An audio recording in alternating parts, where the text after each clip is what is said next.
روزے کے دوران انہیلر کا استعمال کرنا، جو عموماً جن لوگوں کو سانس کی تکلیف ہوتی ہے نا تو وہ انہیلر یوز کرتے ہیں. اب ظاہر ہے اگر اس کی عام اجازت دی جائے تو پھر تو یہ سگریٹ پینے والے بھی سوٹے لگائیں گے اپنے. تو انہیلر میں ظاہر دوائی بھی اندر جا رہی ہے، حلق سے نیچے ہی اتر رہی ہے، صرف آکسیجن والا معاملہ نہیں ہوتا. تو اس میں اگر کوئی پرماننٹلی کوئی مریض ہے جسے روزانہ یوز کرنا پڑتا ہے، اس کے لیے تو کوئی اجتہاداً کوئی گنجائش نکالی جا سکتی ہے. باقی کبھی کبھار اگر کسی کو ایسا مسئلہ ہوتا ہے تو ٹھیک ہے، وہ پھر ایک روزے کی قضا دے لے.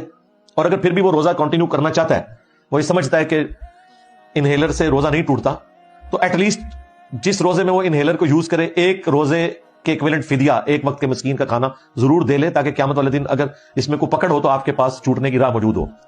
ادروائز جو آپ انہیل کر رہے ہیں ظاہر ہے وہ تو حلق سے پھر نیچے دوائی بھی آپ لے کے جا رہے ہیں، تو کوشش کریں کہ یہاں تک نوبت نہ آئے.